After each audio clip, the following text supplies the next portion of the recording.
तो हेलो दोस्तों, स्वागत है आप सभी लोगों का हमारे यूट्यूब चैनल सम्राट अकेडमी। तो दोस्तों, मेरा नाम है आकाश और आज हम बात करने वाले हैं चैप्टर दूसरा मैथ का।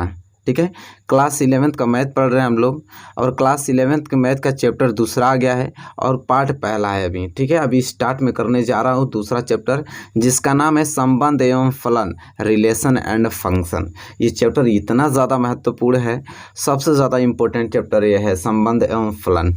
ठीक है, तो आइए इस वीडियो में हम बात करेंगे, पार्ट पहला से स्टार्ट करेंगे। एक एक चीज़ आप लोगों को बेसिक चीज़ें बताऊंगा, क्योंकि पार्ट पहला है, सबको आपको देखना अनिवार्य है, क्योंकि यहाँ से बेसिक स्टार्ट होता है। ये ना कि 2-3 क्लास तब बीत जाएगा, देखेंगे तो दिक्कत होगी। इसलिए पार्ट पहले से इसको फेयर बनाते चलें और अच्छे तरीके से इसको नोट्स करते चलें। तो मेरे प्यारे विद्यार्थियों, क्या आप तैयार हैं संबंध एवं फलन पढ़ने के लिए? इस वीडियो में पार्ट 1 में मैं बात करूँगा प्रश्नावली 2.1, प्रश्नावली 2.1 के परिचय एवं उदाहरण के बारे में। ठीक है, एक्सरसाइज 2.1, एक्सरसाइज जो 2.1 है उसके हम बेसिक परिचय और जितने भी उदाहरण है 2.1 के सब में डिस्कस करने वाला हूँ। ठीक है, वीडियो को शेयर नहीं किए हैं तो शेयर कर दीजिए, लाइक नहीं किए हैं तो प्यारा सा लाइक दे दीजिए, और चैनल पे आप पकड़ नए हैं, पहली बार मेरे चैनल पे जुड़े हैं तो प्लीज़ चैनल को सब्सक्राइब कर लीजिए, क्योंकि पूरा कोर्स मैं आप लोगों को समाप्त कराने वाला हूँ। तो मेरे प्यारे विद्यार्थियों, सबसे पहले संबंध एवं फलन में हम लोग पढ़ेंगे समुच्चय का कार्तीय गुणन। ठीक है, जो चीज़ मैं बताऊंगा, जैसे पढ़ाऊंगा वैसे ध्यान से आप सुनते जाएंगे, सारी चीज़ें क्लियर होती जाएंगी।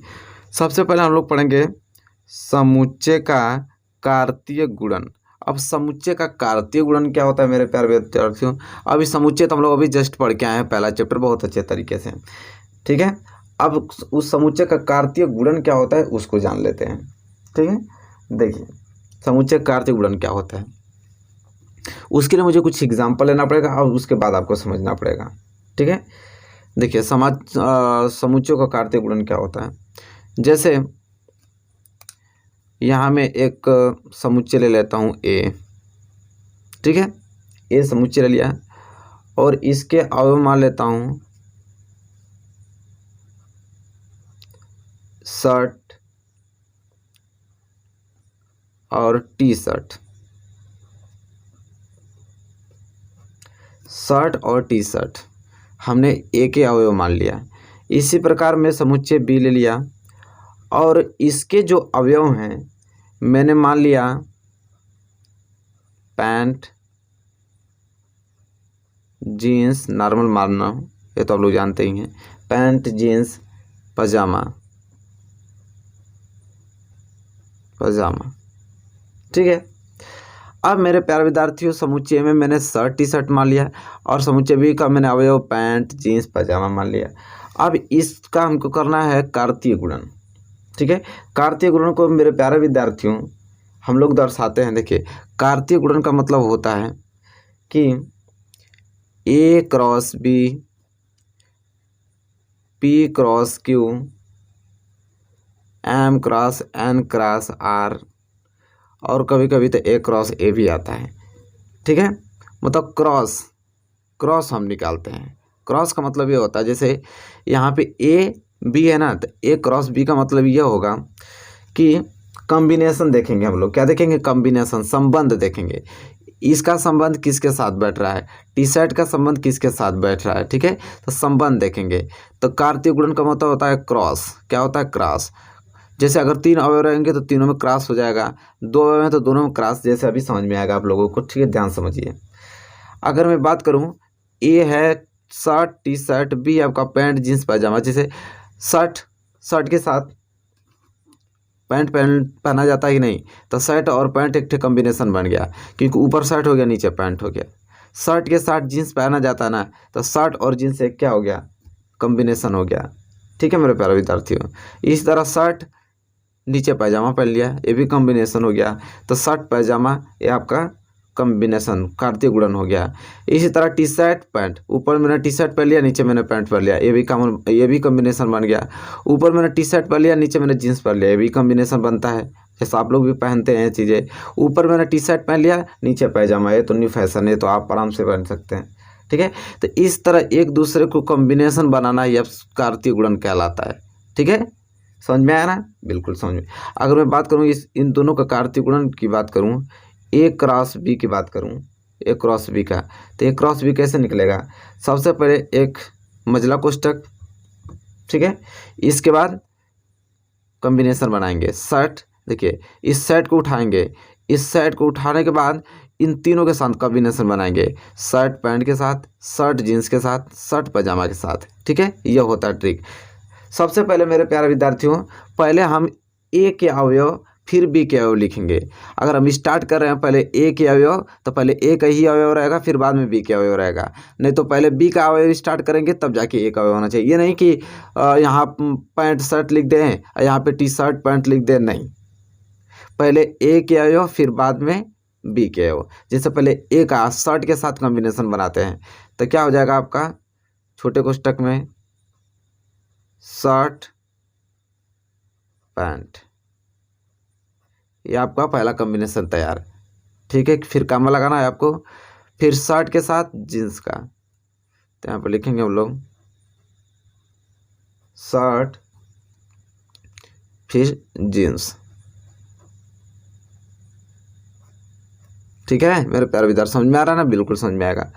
इसके बाद उसी के आगे, यहाँ जगह नहीं है, मैं यहाँ नीचे लिख देता हूँ लेकिन उसी में है। इसके बाद शर्ट का पजामा के साथ, फिर यहाँ बीच में कामा लगाना पड़ेगा, शर्ट कामा पजामा, ठीक है, फिर छोटा कोष्टक में पैक कर देना इसको। तो यह शर्ट पैंट के साथ कॉम्बिनेशन बना गया, शर्ट जीन्स के साथ, फिर शर्ट पजामा के साथ, फिर कामा लगा के अब टी शर्ट की बारी आ गई। अब टी शर्ट को सभी के साथ कॉम्बिनेशन बनाएंगे, तो क्या लिखेंगे टी शर्ट कामा पैंट, तो हो जाएगा आपका टी शर्ट कामा पैंट, पैंट इस तरह, ठीक है। इसी बात उसी के जस्ट आगे कामा लगाना है, फिर टी शर्ट जीन्स के साथ कॉम्बिनेशन बनाएगा, तो लिखेंगे टी शर्ट कामा जीन्स। फिर मेरे प्यारा विद्यार्थियों टी शर्ट पजामा के साथ कॉम्बिनेशन बनाएगा, तो हो जाएगा टी शर्ट कामा पजामा, ठीक है। इसके बाद मझला कोष्टक पूरा भर देंगे। अब मेरे प्यारे विद्यार्थियों ये हो गया आपका ए क्रॉस बी, ठीक है, कार्तीय गुणन हो गया। तो इसी प्रकार आपको देगा, एक समुच्चय ए देगा, बी दे देगा और कहेगा चलिए एक दूसरे से आप क्या बनाइए, कॉम्बिनेशन बनाइए, ठीक है, एक दूसरे के कॉम्बिनेशन कार्तीय गुणन लिखिए। तो इस प्रकार आपको लिखना पड़ेगा। मेरे प्यारे विद्यार्थियों, आई होप आपको यह क्लियर हो रहा होगा, ठीक है। चलिए, तो यहाँ तक आपको क्लियर हुआ ना, कोई दिक्कत, 1% दिक्कत नहीं होगी मेरे प्यारे विद्यार्थियों आपको। तो चलिए इसी के साथ एक एग्जांपल और लेके मैं आपको समझाता हूँ ताकि अच्छी तरीके से क्लियर हो सके आप लोगों को। जैसे मैं एग्जांपल एक ले लेता हूँ समझाने के लिए। देखिए यहाँ मैं ले लेता हूँ पी के अवयव में ले लेता हूँ यहाँ पे 2,3,5, ठीक है मेरे प्यारे विद्यार्थियों। क्यू के अवयव ले लेता हूँ मैं A,B,C। अब मेरे प्यारे विद्यार्थियों यहाँ से हम दो चीज़ निकालेंगे, एक निकालेंगे P क्रॉस Q, ठीक है, और एक निकालेंगे यहाँ पे एक P क्रॉस Q निकालेंगे और एक मेरे प्यारे विद्यार्थियों Q क्रॉस P निकालेंगे। मतलब पहले Q को लिखेंगे फिर बाद में P को लिखेंगे, ठीक है मेरे प्यारे विद्यार्थियों। चलिए, तो अब P क्रॉस Q कैसे निकलेगा, Q क्रॉस P, बहुत सिंपल है, तो उसी प्रकार लिखना है। तो कॉम्बिनेशन कर देना है, P के पहले अवयव पहले 2 को लेना है और 2 को सभी के साथ कॉम्बिनेशन बना देना है। फिर 3 को उठाएंगे, 3 को सभी के साथ कॉम्बिनेशन बना देना है। 5 को उठाएंगे, 5 को सभी के साथ कॉम्बिनेशन बना देंगे, हो जाएगा आपका कार्तीय गुणन। देखिए P क्रॉस Q लिखने के लिए क्या करना पड़ेगा, एक बड़ा सा मझला कोष्टक, फिर अंदर 2 को उठाएंगे और 2 को सभी के साथ कॉम्बिनेशन करेंगे। 2 A के साथ कॉम्बिनेशन कर दिया, फिर 2 इस B के साथ कॉम्बिनेशन करेगा, फिर कामा, फिर वह 2 किसके साथ कॉम्बिनेशन करेगा, C के साथ कॉम्बिनेशन करेगा, ठीक है। इसके बाद 2 का तो काम खत्म, फिर 3 को उठाएंगे, 3 को तीनों के सभी साथ कॉम्बिनेशन कराएंगे, तो हो जाएगा 3, A फिर 3 का कॉम्बिनेशन बी के साथ कराएंगे तो 3 कामा बी, फिर 3 का कॉम्बिनेशन सी के साथ कराएंगे तो हो जाएगा 3 कामा सी, फिर कामा। अब इस 3 का भी काम खत्म, 5 को उठाएंगे, 5 को 3 के साथ कॉम्बिनेशन कराएंगे तो हो जाएगा 5 कामा ए, ठीक है, फिर 5 कामा बी, फिर 5 कामा सी, 5 कामा सी, इसके बाद मझला कोष्टक। तो ये आपका पी क्रॉस क्यू हो गया। तीनों को अलग अलग उठाया, सबके साथ कॉम्बिनेशन करा दिया। मेरे प्यारे विद्यार्थियों, पी क्रॉस क्यू था तो हमने पहले पी के अवयव उठाया, तब जाके क्यू के अवयव के साथ कॉम्बिनेशन कराया।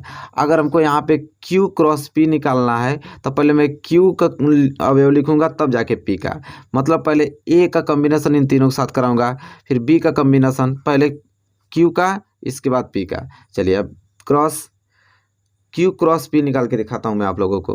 तो सिंपल करना ही क्या है, सिंपल है, पहले मैं एक उठाऊंगा, एक उठाने के बाद ये तीनों के साथ करा दूंगा तो हो जाएगा ए कामा 2, फिर ए का कॉम्बिनेशन किसके साथ, 3 के साथ, तो ए 3 के साथ कॉम्बिनेशन बना लेगा, फिर ए 5 के साथ कॉम्बिनेशन बना लेगा, ठीक है। इसके बाद ए तीनों के साथ बना लिया, बी को उठाएंगे, बी तीनों के साथ बनाएगा तो क्या हो जाएगा, बी 2 के साथ कॉम्बिनेशन बना लिया, फिर यही बी 3 के साथ कॉम्बिनेशन बना लिया, फिर यही बी 5 के साथ कॉम्बिनेशन बना लिया, सिंपल। इसके बाद बी का भी काम खत्म, सी को उठाएंगे क्योंकि पहले क्यू लिखना है फिर पी का लिखना है, तो क्यू आपका है क्या, सी किसके साथ, 2 के साथ कॉम्बिनेशन बनाएगा, इसके बाद यही सी किसके साथ, 3 के साथ कॉम्बिनेशन बनाएगा, फिर यही सी किसके साथ, 5 के साथ कॉम्बिनेशन बनाएगा, फिर मझला कोष्टक। तो इस प्रकार पी क्रॉस क्यू भी आपने ज्ञात कर लिया और क्यू क्रॉस पी भी आपने ज्ञात कर लिया। तो मेरे प्यारा विद्यार्थियों, यहाँ तक आपको क्लियर हुआ कि नहीं? बिल्कुल हो जाना चाहिए यहाँ तक कोई दिक्कत 1% आपको दिक्कत नहीं होनी चाहिए। अब मेरे प्यारे विद्यार्थियों, यह तो आपने जान गया कि पी क्रॉस क्यू और क्यू क्रॉस पी कैसे निकालते हैं। अगर मेरे प्यारे विद्यार्थियों यहीं पे मैं एक बात पूछ दूँ आपसे, देखिए समझने की कोशिश कीजिए। अगर मैं आप लोगों से क्वेश्चन पूछ दूँ कि पी क्रॉस क्यू में अवयवों की संख्या कितनी है, अवयवों की संख्या कितनी है, तो मेरे प्यारे विद्यार्थियों अब क्या करेंगे, पी क्रॉस क्यू में अवयवों की संख्या कितनी है तो गिनेंगे, 1 2 3 4 5 6 7 8 9, कितना है, 9 है, ठीक है। तो मेरे प्यारे विद्यार्थियों, एक ट्रिक होता है कि अगर जब भी आपसे कोई इस प्रकार पूछ दे कि ये तो गिन रहे हैं ना, गिनने की जरूरत नहीं पड़ेगी। अगर कोई पूछे कि पी क्रॉस क्यू में अवयवों की संख्या, पी क्रॉस क्यू में अवयवों की संख्या बराबर कोई पूछे तो आपको करना है कि पी के अवयवों की संख्या, पी के अवयवों की संख्या गुणे क्यू के अवयवों की संख्या, यह फार्मूला होता है मेरे प्यारे विद्यार्थियों। गिनने की जरूरत नहीं पड़ेगी, आप आराम से लिख देंगे। इसको मैथमेटिकल में कैसे लिखेंगे, तो मैथमेटिक में आप ऐसे लिख सकते हैं कि पी क्रॉस क्यू में अवयव की संख्या पूछा ना, तो इसको कैसे लिखेंगे, N P cross Q. N का मतलब कि पी और क्यू की संख्या, ठीक है, एन तो ये दर्शाता है, इसको मैथमेटिकल में लिख रहा हूँ मैं कि पी क्रॉस क्यू मतलब कि पी क्रॉस क्यू में एन की संख्या कितनी है। तो अगर ये निकालना होगा तो पी के अवयव की संख्या मतलब कि नंबर ऑफ पी के अवयव की संख्या गुणे क्यू के अवयव की संख्या नंबर ऑफ क्यू, ठीक है। ये आपका फार्मूला बन गया इस प्रकार। अब इस पे आप लोगों को तुरंत मालूम चल जाएगा। पूछेगा कि पी क्रॉस क्यू में अवयव की संख्या, तो देखिए पी में कितने अवयव हैं, 1 2 3, तो यहाँ पे हो जाएगा 3 गुणे क्यू में अवयव की संख्या, क्यू में कितने अवयव की संख्या 1 2 3, तो 3, ठीक है। तो टोटल कितना हो जाएगा, पी और क्यू में 3 तरीके 9, टोटल 9 हो गया। देखिए यहाँ पे गिनने पे भी 9 आया था, ठीक है। देखिए 1 2 3 4 5 6 7 8 9, और क्यू इंटू पी भी 9 आएगा, 1 2 3 4 5 6 7 8 9। तो कभी इस प्रकार पूछे तो छोटा फार्मूला है, 1 नंबर का क्वेश्चन बन जाता है। इससे पूछ लेता कभी कभी कि पी क्रॉस क्यू में अवयव की संख्या, तो गिन के भी लिख सकते हैं, अन्यथा ये ट्रिक रहती है, तो मतलब ये फार्मूला होता है, फार्मूला से आदमी लगा लेता है, ठीक है। यहाँ तक आपको क्लियर हो जाना चाहिए मेरे प्यारे विद्यार्थियों। हाँ, अब मेरे प्यारे विद्यार्थियों ये जो 2, 2, आपको दिखाई दे रहा है ना, जैसे 2, हुआ, ठीक है, 5, हुआ, ये जो आपको दिखाई दे रहा है, जैसे जो हम लोग लिखे हैं, इसको हम बोलते हैं क्या, क्रमित युग्म। क्या बोलते हैं, क्रमित युग्म बोलते हैं, ठीक है, क्रमित युग्म। इंग्लिश में इसे ऑर्डर्ड पेयर कहते हैं, ऑर्डर्ड पेयर, क्रमित युग्म, ठीक है, क्रमित युग्म बोलते हैं इसको, क्योंकि 2 अवयव एक दूसरे कंबाइंड हो रहा है, ठीक है, क्रमित युग्म बना रहा है, ऑर्डर्ड पेयर बना रहा है। तो मेरे प्यारे विद्यार्थियों, यहाँ तक तो आपको क्लियर हो गई होगी, बिल्कुल क्लियर हो गया होगा, यहाँ तक तो कोई दिक्कत नहीं होगा मेरे प्यारे विद्यार्थियों, और नहीं होना चाहिए आपको, ठीक है। एक बात और पूछ लेता है, यहाँ से क्वेश्चन बनता है कि अगर Q क्रॉस P अगर आपका दिया है, अभी हमने लिखा था ऊपर, Q क्रॉस P कि A,2, A,3 और A,5, फिर B,2 था, फिर B,3 था, फिर B,5 था, फिर आपका C,2 था, फिर C,3, फिर C,5, ठीक है। इस तरह कोई दे दे, आपको क्वेश्चन बनता है इससे, Q क्रॉस P दे दे, चाहे P क्रॉस Q दे दे, मैंने मान लिया Q क्रॉस P ही मान लिया, इसके अवयव इस प्रकार दिए हुए हैं, ठीक है। अगर मेरे प्यारे विद्यार्थियों ये दिया हुआ है, अगर आपसे पूछ लिया जाए कि P के अवयव ज्ञात कीजिए, कि P के अवयव ज्ञात कीजिए, P के अवयव ज्ञात कीजिए, और यहीं से पूछ लिया जाए कि Q के अवयव ज्ञात कीजिए, Q के अवयव ज्ञात कीजिए, तो कैसे ज्ञात करेंगे मेरे प्यारे विद्यार्थियों।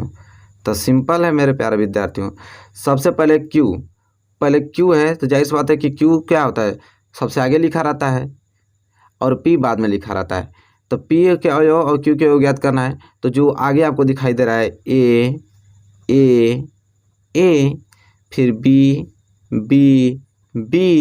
फिर C, तो जो A 3 बार है उसको एक ही बार लिखते हैं। तो Q के अवयव, पहले Q आगे है तो पहले जाहिर सी बात है कि जो आगे होगा Q ही होगा।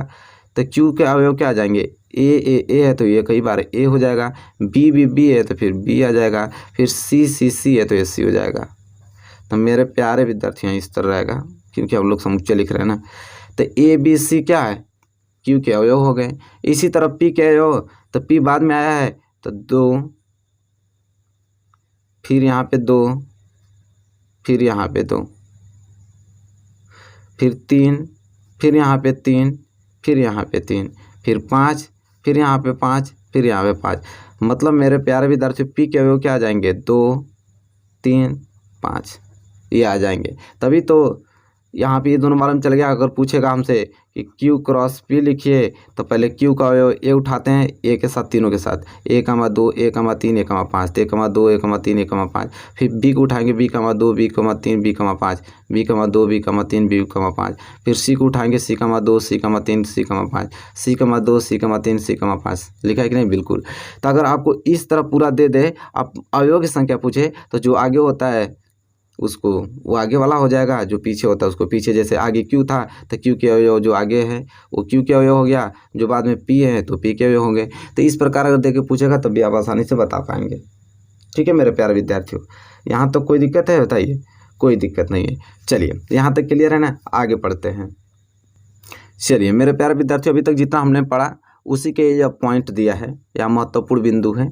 देखिए क्या लिखा है, लिखा है मेरे प्यारे विद्यार्थियों कि दो क्रमित युग्म समान होते हैं यदि और केवल यदि उनके संगत प्रथम घटक समान हो और संगत द्वितीय घटक भी समान हो।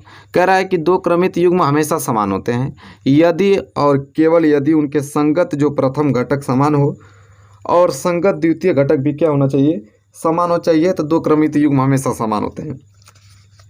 अब ये कहना क्या चाहता है, मैं इस पेज पर आपको दर्शाता हूँ। देखिए पहला पॉइंट कहना क्या चाह रहा है। पहला पॉइंट मेरे प्यारे विद्यार्थियों ये कहना चाह रहा है, पहला पॉइंट ये वाला समझा रहा हूँ कि मान लेते हैं कि 5 और 6 ये दो क्या है, क्रमित युग्म है। ये दो क्या है, क्रमित युग्म। 5 और 6 दो क्या है, क्रमित युग्म है। ठीक है, जिसमें से यह 5 जो है वो आपका प्रथम घटक है। क्या, प्रथम घटक। और जो 6 है वह आपका द्वितीय घटक है। क्या है, द्वितीय घटक है। ठीक है, तो ये चीज़ आप देखिए कहना क्या चाहता है कि एग्जाम्पल के माध्यम से मैं समझाऊंगा तब क्लियर होगा आपको। कहना ये चाह रहा है, अगर मैं आपसे लिख दूं एग्जाम्पल फर्स्ट, एग्जाम्पल फर्स्ट मतलब कि प्रश्नावली 2.1 के उदाहरण पहला ही मैं आपको बताने जा रहा हूँ। लिखा है कि यदि x + 1 फिर कामा y - 2 बराबर है 3, 1 के, तो x और y के मान ज्ञात कीजिए। अब आपको समझ में आ जाएगा कहना क्या चाह रहा है। ये आपका एक्सरसाइज 2.1 का क्वेश्चन नंबर पहला मतलब एग्जाम्पल का। ठीक है, तो कह रहा है कि x + 1, y - 2 बराबर है किसके, 3, 1 के। तो ये दर्शाना ये चाह रहा है कि x + 1 और y - 2, ठीक है, यह बराबर है 3, 1। मतलब मेरे प्यारे विद्यार्थियों ये दर्शा रहा है कि जो यह प्रथम घटक है वो प्रथम घटक किसके बराबर है, इस 3 के। और जो द्वितीय घटक है वो किसके बराबर है, वो 1 के बराबर है। ठीक है, पहला पॉइंट ये कह रहा है। तो मेरे प्यारे विद्यार्थियों करना ही क्या आपको, x + 1 बराबर आप 3 कर देंगे और y - 2 बराबर आप 1 कर देंगे। तो यहाँ से x बराबर क्या निकल जाएगा, 3 + 1 उधर जाएगा तो -1। ठीक है, तो हो जाएगा आपका x बराबर 2। ठीक है, आगे क्या हो जाएगा, y बराबर 1 - 2 उधर जाएगा तो +2 और y बराबर क्या निकल जाएगा, 3 निकल जाएगा। तो इस तरह x और 2 का वैल्यू निकल गया। तो कभी भी इस प्रकार आए कि x + 1 और y - 2 ये जो चीज़ें कोई देगा फैक्टर कहेगा कि इसके बराबर है, तो पहला घटक इसके बराबर हो जाएगा, द्वितीय घटक इसके बराबर हो जाएगा। यहाँ से आपका x और y की वैल्यू निकल जाएगा। पहला पॉइंट आपका यही कह रहा था मेरे प्यारे विद्यार्थियों कि यदि दो क्रमित युग्म समान होते हैं तो यदि और केवल यदि उनके संगत प्रथम घटक समान और संगत द्वितीय घटक भी समान होते हैं तो देखिए उसके बराबर मैंने कर दिया। कह रहा है कि अगर यह दो घटक थे, यह चीज़ देखिए यह पेयर इसके समान है तो यह पहला घटक इसके बराबर हो जाएगा, यह द्वितीय घटक इसके बराबर हो जाएगा। वही मैंने काम किया, x और y की वैल्यू हमारे सामने है। तो मेरे प्यारे विद्यार्थियों आई होप आपको क्लियर हो गया होगा। ये सारी चीज़ें क्लियर होती जा रही होंगी मेरे प्यारे विद्यार्थियों। यहाँ तक क्लियर ना पहला पॉइंट। दूसरा पॉइंट देखिए क्या कह रहा है, समझाने की कोशिश कर रहा है। दूसरा पॉइंट लिखा है कि यदि a में p अवयव है और b में q अवयव है तो a × b में p q अवयव होते हैं। ये तो मैं अभी जस्ट बताया हूँ कि यदि a में p अवयव हैं और b में अगर q अवयव हैं तो a × b में कितने अवयव होंगे, p और q अवयव होंगे। तो दूसरा अभी मैंने आप लोगों को फार्मूला बताया था, ये वाला फार्मूला कि नंबर ऑफ p × q। अगर आपसे पूछे तो आपको करना क्या है कि नंबर ऑफ p मतलब p में कितने संख्या है और गुणे नंबर ऑफ q में कितनी संख्या है, ये इसके बराबर हो जाता है। ये चीज़ वही दूसरा पॉइंट यही कह रहा है। ठीक है, तो इसमें कोई दिक्कत नहीं, तो मैं अभी जस्ट डिस्कस किया हूँ। और तीसरा पॉइंट मेरे प्यारे विद्यार्थियों क्या कह रहा है, तीसरा पॉइंट यहाँ पे तीसरा पॉइंट कह रहा है कि यदि a या b में से, यदि a या b में से कोई भी रिक्त समुच्चय है तो a × b भी रिक्त समुच्चय होगा। देखिए हाँ, ये समझने लायक है, बहुत प्यारा है। ठीक है, तीसरा पॉइंट ये कह रहा है कि a या b में से कोई भी रिक्त समुच्चय है तो a × b भी आपका रिक्त समुच्चय होगा। ठीक है, जैसे मैं मान लेता हूँ कि a समुच्चय है, इसके अवयव में मान लिया 1 और 2 और 3 मैंने मान लिया। इसी प्रकार b मैंने मान लिया, b का मैंने मान लिया कि यह क्या है, बिल्कुल रिक्त समुच्चय है, मतलब बिल्कुल खाली समुच्चय है। अगर मैं कहूँ कि चलिए निकालिए a × b निकालिए, तो मेरे प्यारे विद्यार्थी a × b का मतलब क्या होता है कि a को उठाऊँ इसके साथ में क्या करूँ, कॉम्बिनेशन बनाऊँ। तो मेरे प्यारे विद्यार्थियों b के पास कुछ है ही नहीं तो मैं कॉम्बिनेशन कहाँ बना पाऊँगा, कुछ कॉम्बिनेशन ही नहीं बना पाऊँगा ना, कुछ कॉम्बिनेशन नहीं। तो कुछ कॉम्बिनेशन नहीं तो a × b भी क्या आ जाएगा, खाली समुच्चय आ जाएगा। ठीक है, समझ में आया ना, बिल्कुल क्लियर है। तो मेरे प्यारे विद्यार्थियों, आपको इस प्रकार आपको तीसरा पॉइंट ये कह रहा था। तो ये तीनों पॉइंट महत्वपूर्ण पॉइंट थे जो कि मैंने डिस्कस किया। इस पॉइंट आपको याद होने चाहिए कि हाँ ये कंडीशन लागू होता है। चलिए, उदाहरण पहला हमने देख लिया था, अब उदाहरण की तरफ बढ़ेंगे। अब उदाहरण दूसरा देखने वाले हैं। चलिए उदाहरण दूसरे की तरफ बढ़ते हैं और उसको प्यार से समझते हैं। चलिए मेरे प्यारे विद्यार्थियों, एग्जाम्पल दूसरे की तरफ बढ़ते हैं। देखिए एग्जाम्पल दूसरा है कि यदि P बराबर ABC और Q बराबर R, तो P क्रॉस Q तथा Q क्रॉस P ज्ञात कीजिए। क्या दोनों कार्तीय गुणन समान हैं?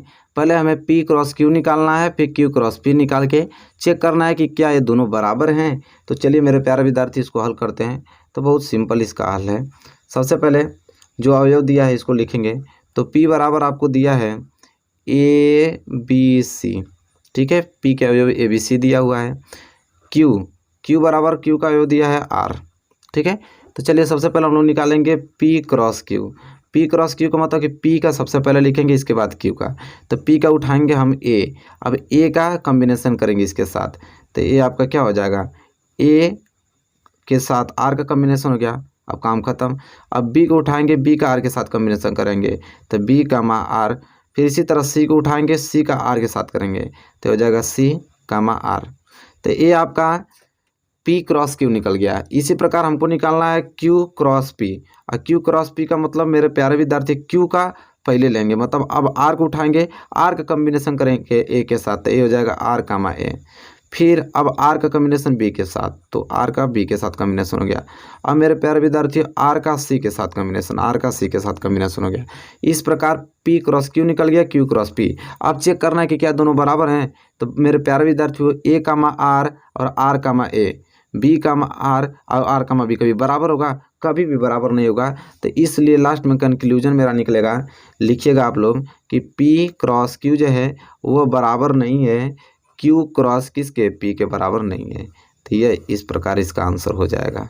कहाँ बराबर, नहीं बराबर है। तो इस प्रकार एग्जाम्पल नंबर दूसरा भी आप लोगों को अच्छे तरीके से क्लियर हो गया मेरे प्यारे विद्यार्थियों। कोई दिक्कत है? कोई दिक्कत नहीं है। चलिए इसी के साथ हम बढ़ेंगे अगले क्वेश्चन की ओर, एग्जाम्पल नंबर तीसरे की तरफ। चलिए उसको समझते हैं। चलिए देखिए एग्जाम्पल नंबर तीसरा। एग्जाम्पल नंबर तीसरा क्या कह रहा है, यहाँ पे 4 कंडीशन सॉल्व करना है। क्वेश्चन कह रहा है कि मान लीजिए कि A बराबर 1 2 3 अवयव दिए हैं, B बराबर 3 4 और C बराबर 4 5 है। निम्नलिखित ज्ञात कीजिए। आपको ये चारों कंडीशन ज्ञात करना है। तो मेरे प्यारे विद्यार्थियों, जब इस प्रकार आ जाए कि A cross B union C, तो सबसे पहले जो कोष्टक में होता है ना, पहले उसको तोड़ते हैं मेरे प्यारे विद्यार्थी। जो कोष्टक में होता है उसको पहले तोड़ते हैं। अब देखिए हम पहला सॉल्व करने जा रहे हैं कंडीशन। यहाँ पे पहला आपका क्या है, A cross B intersection C, ठीक है। B इंटरसेक्शन C दिया है। अब सबसे पहले हमें क्या सॉल्व करना है, ब्रैकेट वाला। सबसे पहले ये रूल होता है, आप याद कर लीजिए, सबसे पहले ब्रैकेट वाला तोड़ेंगे, ठीक है। तो पहले हम लोग सॉल्व क्या करेंगे, B इंटरसेक्शन C। अब मेरे प्यारे विद्यार्थियों, B intersection C, B intersection C का मतलब क्या होता है, पहला चैप्टर में आपने पढ़ा कि B और C, B आपका ये चीज़ दिखाई दे रहा है, C आपको इन दोनों में क्या कॉमन मिल रहा है, वही आपका B इंटरसेक्शन C कहलाएगा। तो 4 इसमें भी है, 4 इसमें भी है, तो ये 4 कॉमन बन रहा है, इसलिए B इंटरसेक्शन C बराबर क्या आ जाएगा, 4 आ जाएगा, ठीक है। अब हो गया। अब आपको याद करना है क्या है, A cross B union C। अब तब जाके आप निकालेंगे A क्रॉस B यूनियन में कह रहा हूँ, सॉरी इंटरसेक्शन है, B इंटरसेक्शन C, ये हमको निकालना है। A cross B intersection C। अब मेरे प्यारे विद्यार्थियों, A बराबर तो आगे दे ही रखा है कि A बराबर क्या है आपके हैं 1 2 3, A बराबर आपको दे रखा है 1 2 3।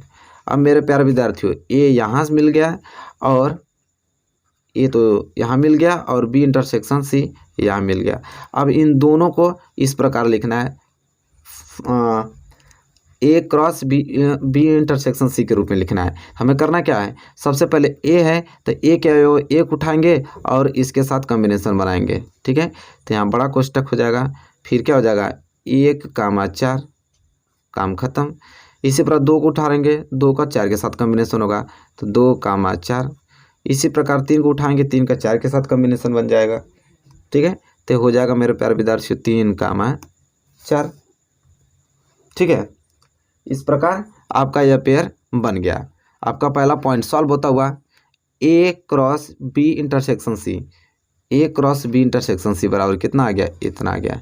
ये हो गया आपका आंसर। तो जो पहले कोष्टक में दिया रहता है उसको सॉल्व करते हैं। तो पहले मैंने बी इंटरसेक्शन सी सॉल्व किया जो कि 4 आ गया। इसके बाद ए समुच्चय आपको दिया था, फिर मैंने ए क्रॉस बी इंटरसेक्शन सी निकाल दिया, सिंपल। चलिए इसी प्रकार दूसरा सॉल्व करते हैं।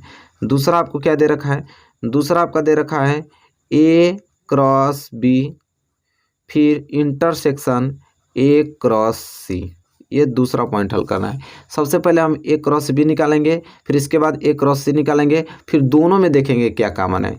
तो चलिए सबसे पहले हम लोग ए क्रॉस बी निकालते हैं, ठीक है।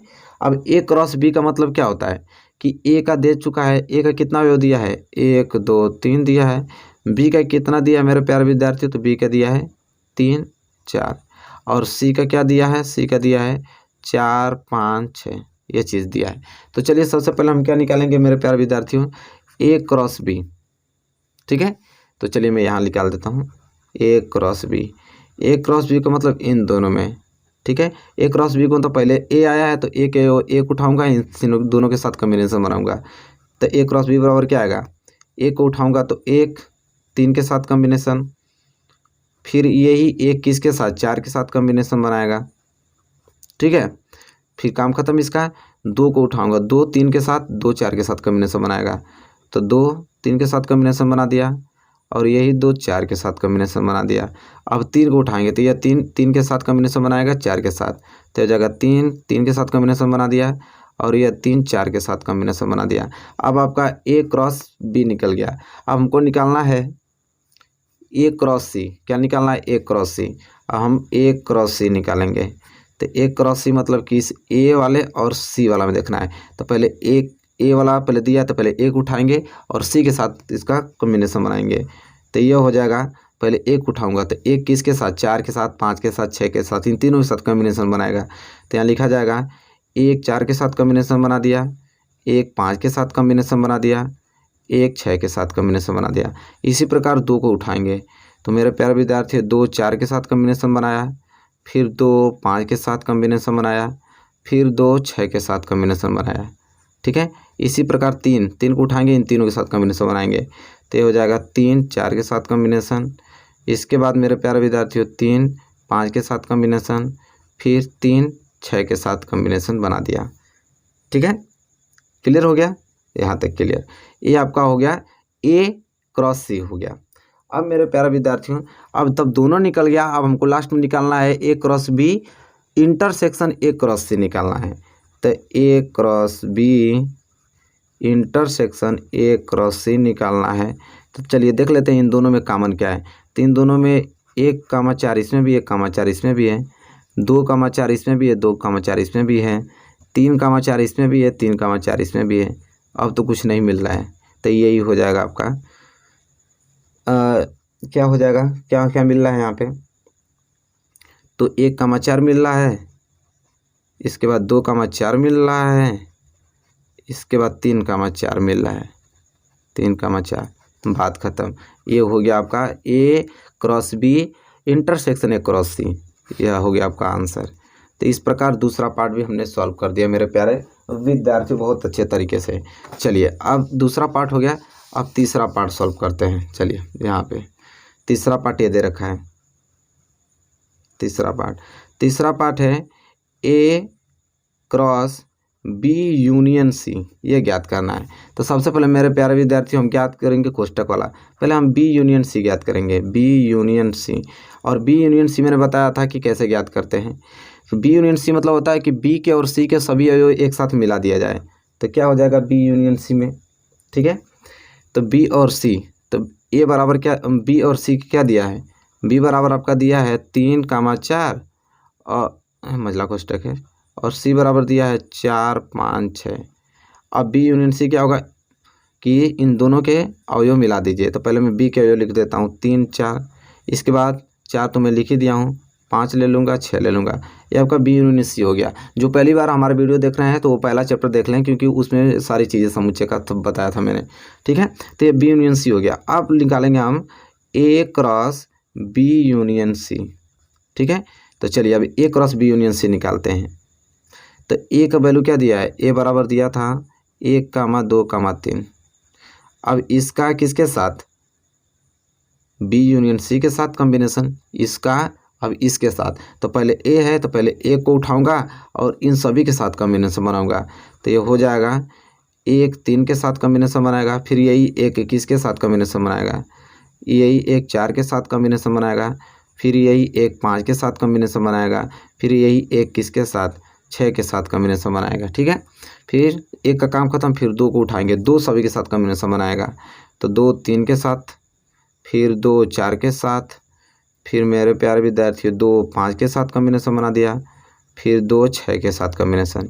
अब 3 की पारी आई, 3 इन तीनों चारों के साथ कॉम्बिनेशन बनाएगा, तो 3 3 के साथ कॉम्बिनेशन, फिर 3 4 के साथ कॉम्बिनेशन, फिर मेरे प्यारे विद्यार्थियों 3 5 के साथ कॉम्बिनेशन, फिर यह 3 6 के साथ कॉम्बिनेशन बनाएगा।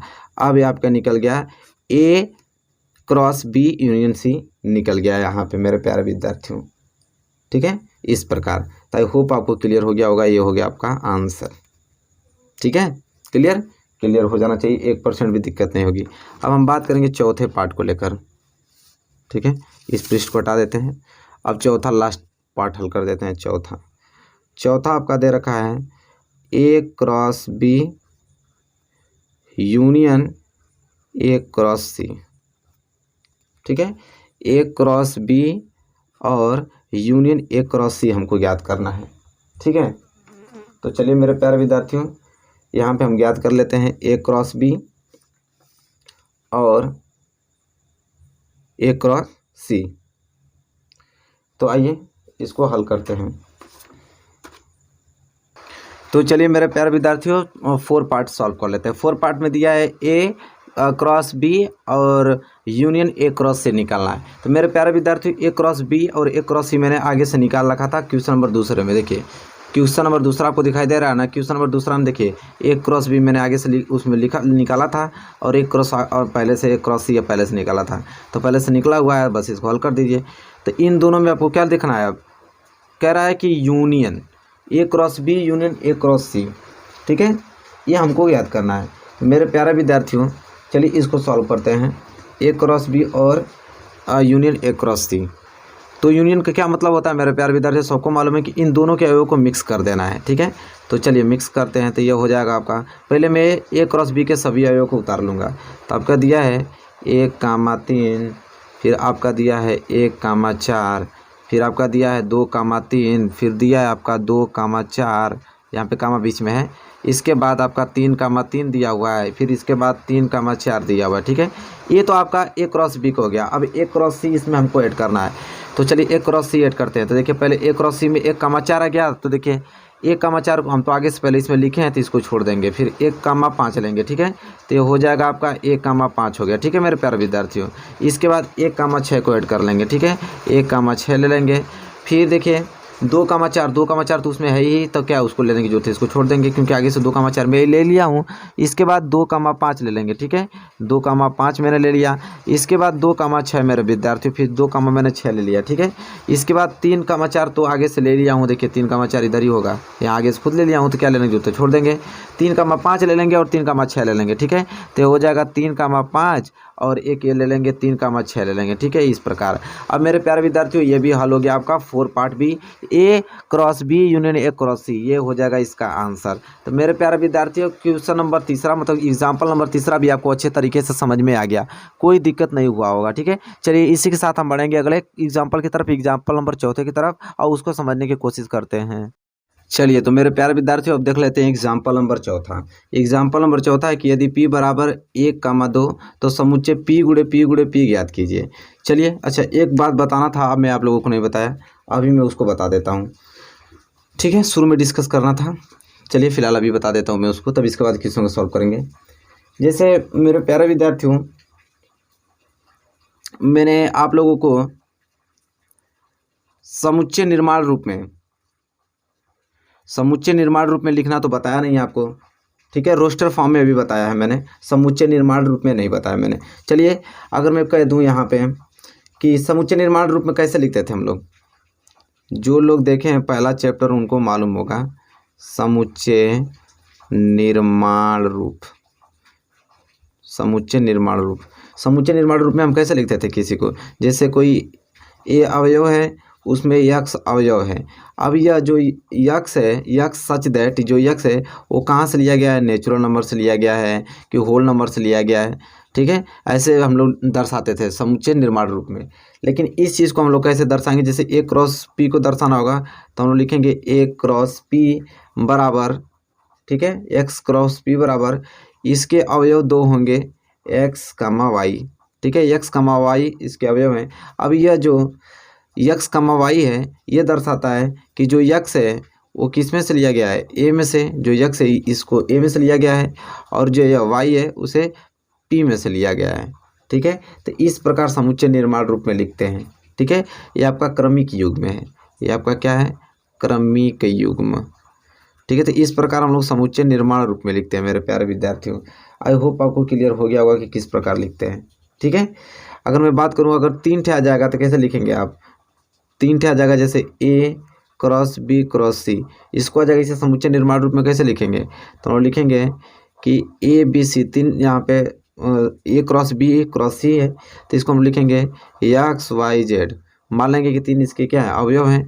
अब इन तीनों जो अवयव हैं इसमें से जो यक्स है वो ए से लिया गया है और जो वाई है वो कहाँ से, बी से बिलोंग करता है, और जो जेड है वो कहाँ से बिलोंग करता है, तो सी से बिलोंग करता है। इस प्रकार मेरे प्यारे विद्यार्थियों हम लिखेंगे।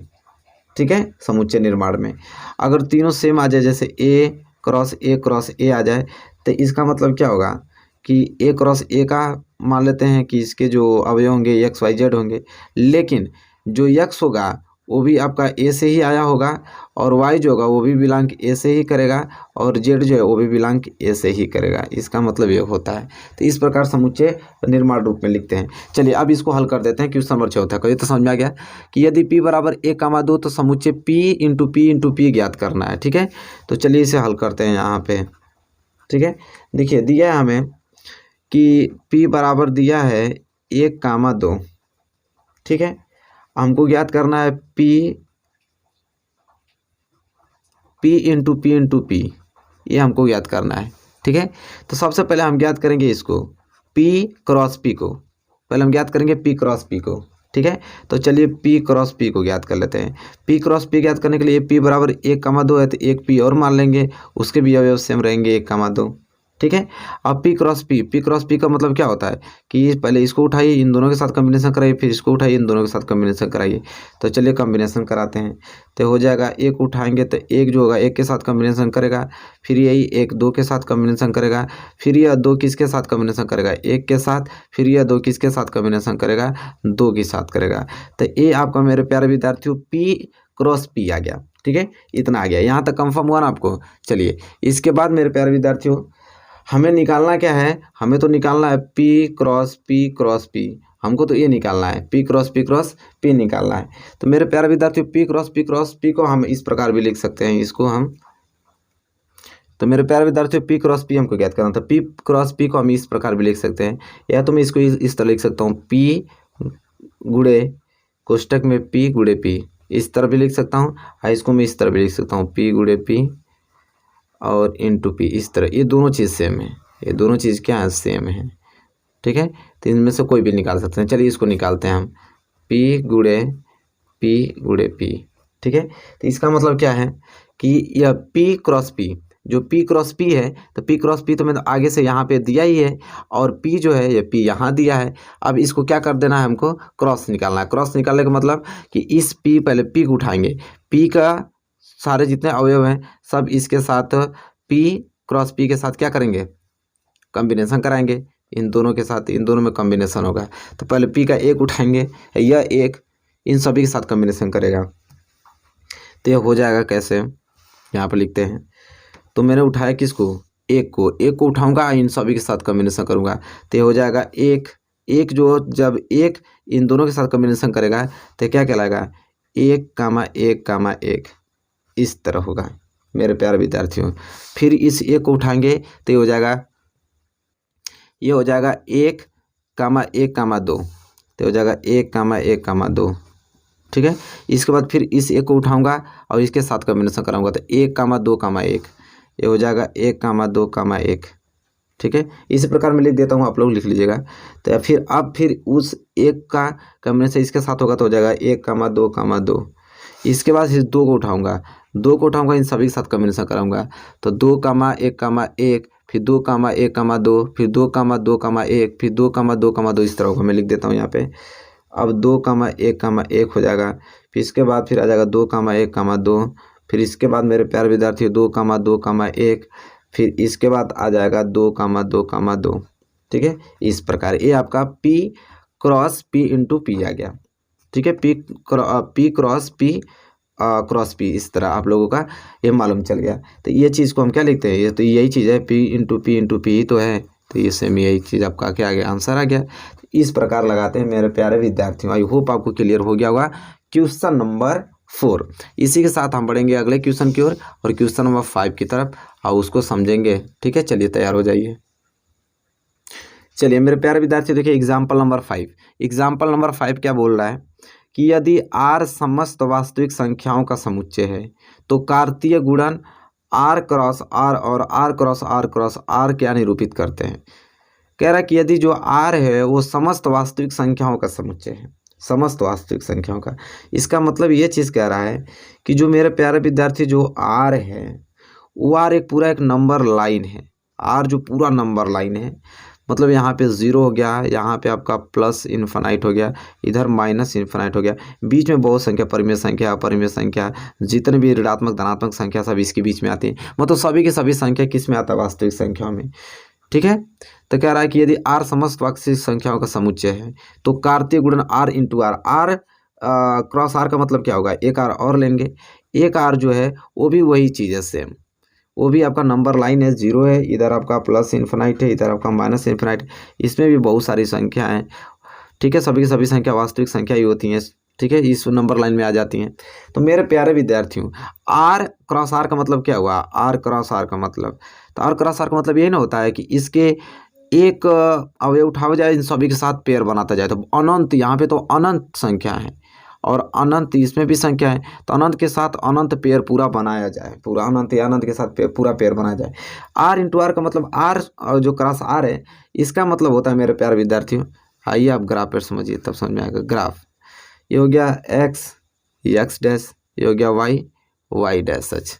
ठीक है, यहाँ पे 0 हो गया मेरे प्यारे विद्यार्थियों। तो इनके बीच जो भी संख्याएं आएंगी, देखिए इनके बीच और इनके बीच भी तो बहुत सारी संख्या आएंगी। ठीक है, इनके बीच भी बहुत सारी संख्या आएंगी मेरे प्यारे विद्यार्थियों, और इनके बीच भी बहुत सारी संख्या आएंगी।